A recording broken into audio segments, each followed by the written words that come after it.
आम आदमी पार्टी छोड़ने के बाद भारतीय जनता पार्टी में शामिल हुए राज्यसभा सदस्य राघव चड्ढा का पद और कद बढ़ गया है।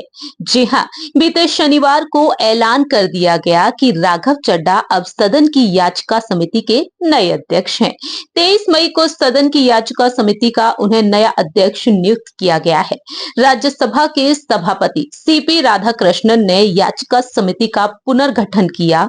पुनर्गठन करने के बाद सदन के 10 सदस्यों को इस समिति के लिए नामित किया। राज्यसभा की एक अधिसूचना में कहा गया, राघव चड्ढा को समिति का अध्यक्ष नियुक्त किया गया है। अधिसूचना में यह भी कहा गया कि राज्यसभा के सभापति ने समिति का पुनर्गठन किया है, जो 20 मई से प्रभाव में है। आपको बता दें कि समिति में राघव चड्ढा के अलावा हर्ष महाजन, गुलाम अली, शंभू शरण पटेल, मयंक कुमार नायक, मस्तान राव यादव बीड़ा, वहीं रवंगवरा नारजारी, जैबी माथेर हिशाम, सुभाशीष खुंटिया के अलावा शामिल हैं संतोष कुमार पी और बाकी के अन्य सदस्य।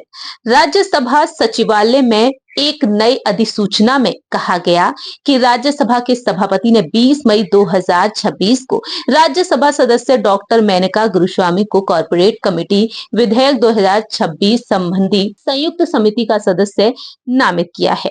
लोकसभा की एक अधिसूचना में अध्यक्ष ने अरविंद गणपत सावंत को कॉर्पोरेट कानून विधेयक पर संयुक्त समिति में नामित किया और यह फैसला 21 मई से प्रभावी है।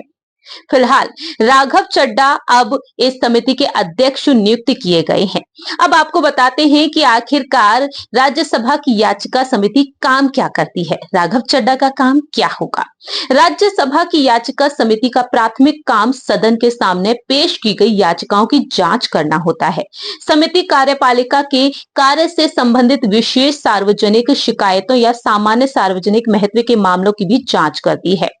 मालूम हो कि राघव चड्ढा पंजाब से आपके राज्यसभा सांसद चुने गए थे, लेकिन इस साल 24 अप्रैल को उन्होंने पार्टी छोड़ दी। ऐलान कर दिया कि वह भारतीय जनता पार्टी में शामिल हो रहे हैं। भारतीय जनता पार्टी में उनके साथ साथ आम आदमी पार्टी के 2/3 से ज्यादा राज्यसभा सांसद भी शामिल हुए।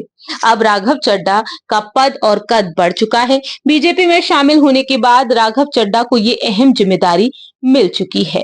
जैसा कि आप जानते हैं कि राघव चड्ढा अपने बयानों के लिए जाने जाते हैं। वह अब तक सदन में कई ऐसे मुद्दे उठा चुके हैं जो जनता के हित में है।